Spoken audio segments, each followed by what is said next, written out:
자, 우리나라의 자동차 산업 지금 경영난에 처하면서 특히 자동차 부품 업계가 정부에 이 3조 원 규모의 이 금융 지원을 요청했습니다.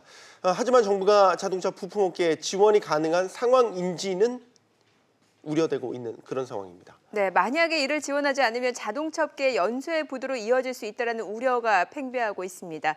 자, 과연 국내 자동차 산업 다시 살아날 수 있을지 자세한 내용 전문가와 알아보겠습니다. 이호근 대덕대 자동차공학부 교수입니다. 어서 오세요. 안녕하십니까? 네, 안녕하세요. 특히 자동차 산업은 부품 협력사들의 역할, 기능 매우 중요하지 않습니까? 그렇죠. 지금 예. 보면은 협력사들 같은 경우도 저희가 벤더를 구분해 보면 뭐 1차, 2차, 3차 이렇게 예, 구분을 예. 하는데 예. 1차 협력사들의 경우는 상당히 부도가 난 것이 많이 있다고 알려지고 예, 예. 있고 2, 3차들은 또 2, 3차 협력사들은 어떤지 모르겠네요. 실제 뭐 경영 상태는 밑으로 내려갈수록 좀 어려운 구조인 게 당연한 거고요. 뭐 피라미드 구조거든요. 그러다 네. 보니까 1차 협력업체 89개 중에 42개 정도가 적자로 돌아섰다. 결국 영업이익률이 이제 영업 적자가 났다는 얘기인데 2, 3차는 당연히 더 심각한 상황이고요. 네. 평소에 그 1차 벤더들이 3에서 4%대의 수익을 올리고 있을 때도 2% 미만의 이익률을 보였거든요. 그런 상황이다 보니까 지금 상황에서 무조건 적자로 돌아섰다고 보여지는 것이고 대표적으로 2차 협력업체 중에 일부는 보통 플라스틱 부품을 가공해서 납품을 하는데 230개 정도 되는 금형 중에 150개를 1차 협력업체에 반품을 하고 오히려 납품을 할수록 적자폭이 커지기 때문에 중단하겠다 이런 예제가 지금 나오고 있거든요. 네.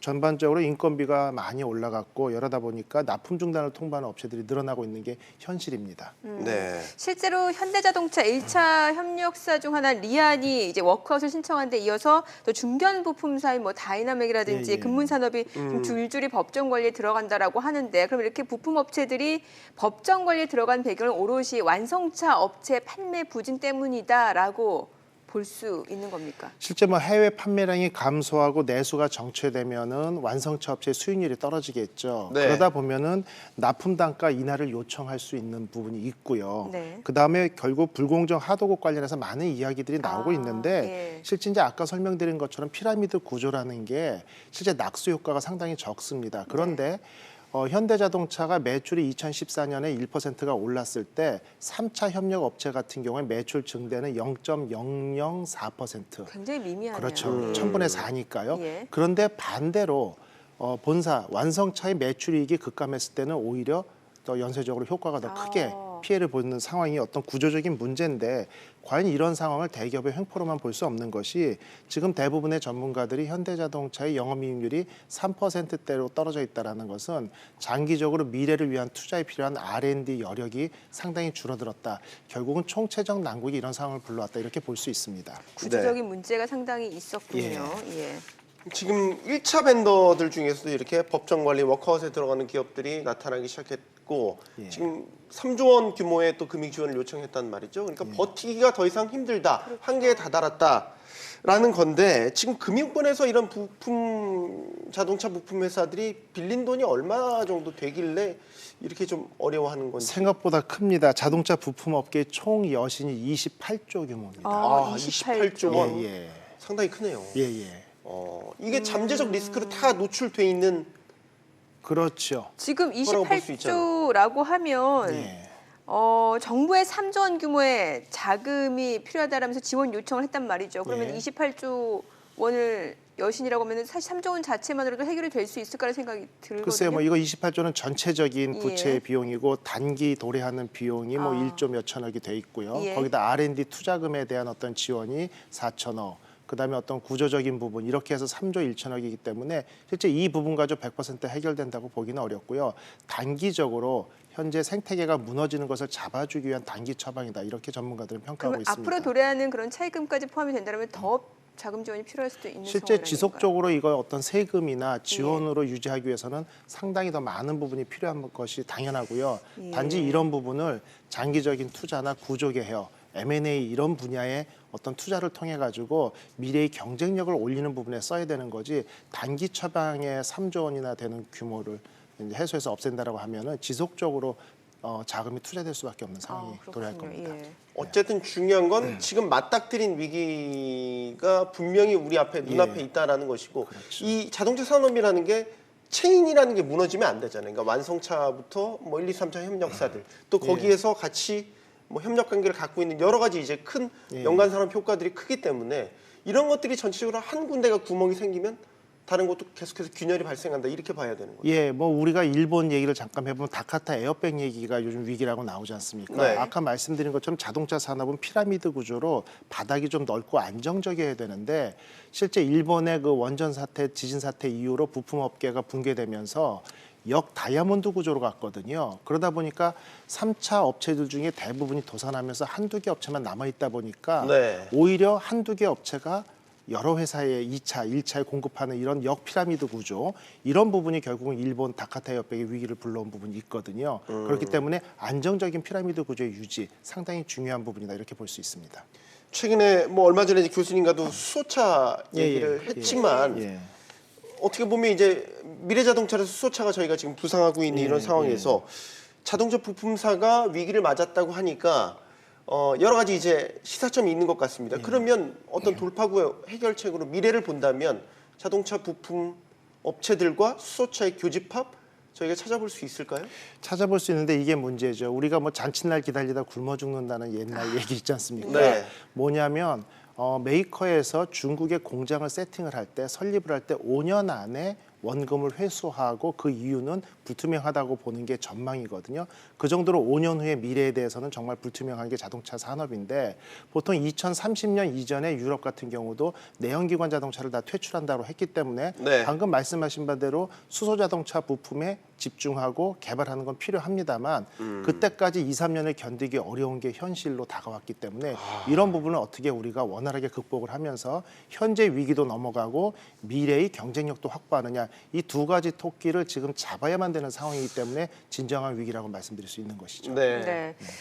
뭐 자동차 산업 위기론 사실 이 부분이 굉장히 심각하게 다가오는 이유 중에 하나가 바로 일자리 여파 그렇죠. 때문 예. 아니겠습니까? 네. 어느 정도로 볼 수 있을까요? 일단 자동차 산업이 차지하는 비율 중에서 이제 제조업 종사자 우리나라 전체 12%가 종사하고 있고요. 네. 자동차에서 직접 고용한 인원만 해도 39만 명이기 때문에 어. 조선업의 3배가 넘거든요. 네. 그런데 여기에다가 이제 운송이나 주유나 세차, 정비 이런 모든 연관 산업까지 다 고려한다면 상당히 더 많게 되겠고요. 39만 명이 4인 가족이라고 해도 160만 명의 생계가 달린 문제다 이렇게 보고 있고 네. GM 사태 이후로 일부 GM의 1차 협력 업체들 중에는 뭐 30% 정도까지 종업원들을 급감시키고 구조조정하는 경우가 있습니다. 결국 160만 명 중에 50만 명의 생계가 현재 뭐 절체절명의 위기에 있다 이렇게까지 확대 해석할 수 있다고 합니다. 조선업하고는 비교가 안 될 정도로 그 여파가 상당할 수 있겠군요. 그렇죠. 우리나라에서 독일하고 비슷한 상황인데요. 예. 우리나라에서 자동차 산업이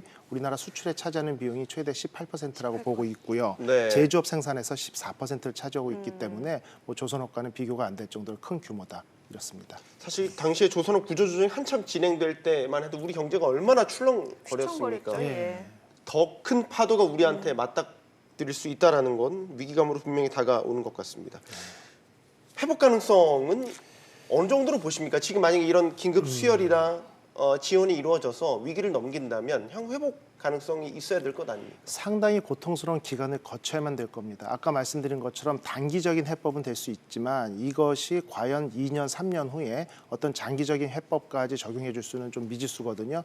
뭐냐면 지금의 위기도 우리가 2011년에 시작됐다라고 전문가들은 보고요. 네. 그때부터 해외 대비 약 15% 정도에 불과한 R&D 투자 비용의 어떤 격차가 누적되다 이런 상황까지 왔다고 보고 있거든요.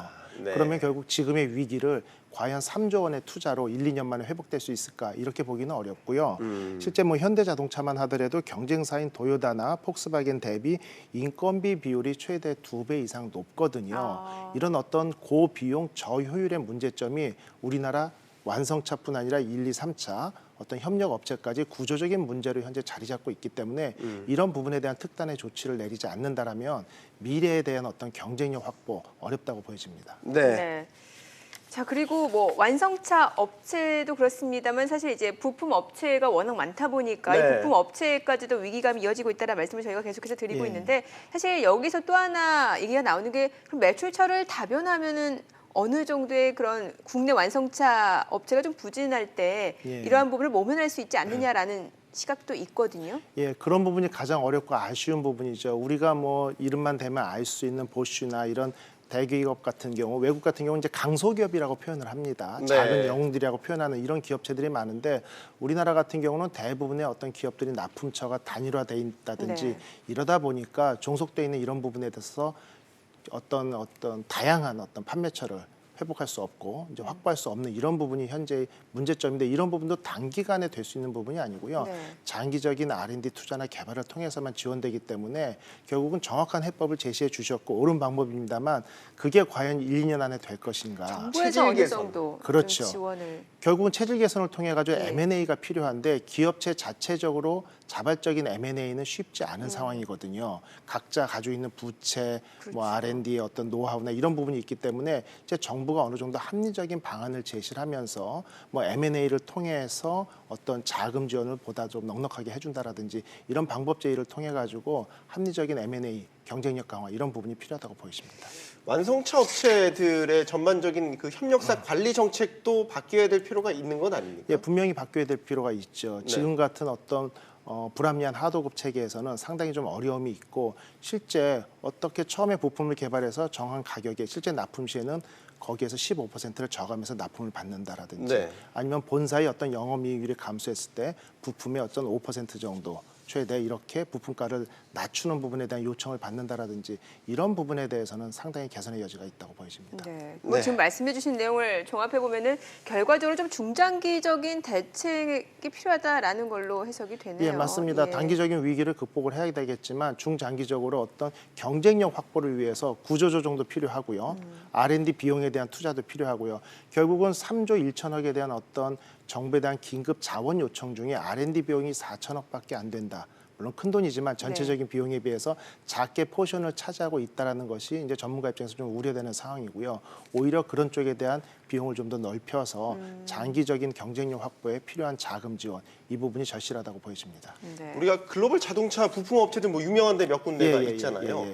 전체적인 순위를 본다면 한국 자동차 부품 업체들의 기술력이라든지 예. 뭐 생산 능력이라든지 그 포지션이 어느 정도나 된다고 볼 수 실제 있습니다. 한때 뭐 우리가 5위까지 갔었지만 그건 생산량 기준이고요. 전 세계적인 부품업체 중에 100대 기업체 안에 드는 부품업체 카운트 수에서 뭐 일본이나 독일에 비해서 우리나라는 약 한 4분의 1, 5분의 1 수준으로 아주 낮기 때문에 뭐 그런 부분에 있어서는 경쟁력이 상당히 좀 저조하다 이렇게 볼 수 있습니다. 현대모비스 예. 같은 경우도 현대모비스에 대해서는 여러 가지 뭐 비판도 있고 긍정적인 부분도 있습니다. 전체적인 품질 관리를 위해서 필요하다라고는 하지만 네. 실제 현대모비스가 가지고 있는 전체 매출이나 수익의 포션에 대비 R&D나 기술 개발에 지불하거나 투자한 노력이 상당히 부족하다 이렇게 보는 부분이 있기 때문에 어떻게 보면 아주 극단적인 표현으로 통관세만 받고 있는 기업이 아니냐 이런 어떤 비난의 여론도 있는데 이런 부분이 좀 더 조화롭게 우리가 안정적으로 정리가 돼야 되지 않을까 이렇게 보고 있습니다. 마지막으로 학계에서는 시각이 어떤지 궁금한데요. 자동차들이 이제 미래형으로 계속 바뀌고 있지 않습니까? 뭐 수소형 전기차, 뭐 자율주행차. 그래서 이 전장 부품이라고 해서 자꾸 이제 디지털화되고 전자화되고 하다 보니까 IT 회사들이 자동차 부품에서 인수하는 사례도 많아지고 그렇죠, 예. 이런 식의 영역을 뛰어넘는 서로의 어떤 인수합병이라든지 아니면 결합이라든지 이런 것들에 대한 고민도 자동차 업계가 이제 해야 되지 않나? 예, 이미 뭐 몇 년 전부터 위기 상황이다라고 얘기를 했었고요. 대표적인 친환경 자동차 중에 전기차하고 수소 전기차가 요즘 많이 얘기되고 있는데 네. 실제 전기차 대비 수소 전기차 같은 경우는 기존의 내연기관 자동차하고도 플랫폼을 공유하는 부분이 상당히 좀 많이 있거든요. 뭐 예를 들어서 좀 더 설명을 드리면 네. 전기차 같은 경우는 흡기관, 공기를 빨아들이거나 배기관 이런 부분이 전혀 없고요. 하지만 엔진도 뭐 필요가 없고 당연한 네. 얘기죠. 하지만 수소 전기차 같은 경우는 공기를 빨아들이고 수소를 또 방막에다 인젝터로 쏴주고 어떻게 보면 부품을 기존의 내연기관과 어느 정도 공유하는 부분이 있기 때문에 부품 산업의 안정화까지 고려한다면 수소 전기차 분야에 좀 더 투자를 하고 관심을 가져야 되지 않을까 전문가들은 이렇게 보고 있고요. 전장 부품으로 전환되는 부분은 늘 다가오는 부분이었고 이미 뭐 백색 가전이라고 표현하는 가전 제품은 전자 부품의 원가가 40% 이상일 경우에 기준이거든요. 뭐 전기 자동차나 수소 전지차 같은 경우는 부품 원가가 40% 이미 넘어섰기 때문에 이런 부분에 대한 어떤 노력이나 관심은 지속적으로 진행되고 있다고 볼 수 있습니다. 네. 알겠습니다. 이호근 교수와 이야기 나눠봤습니다. 감사합니다. 잘 들었습니다.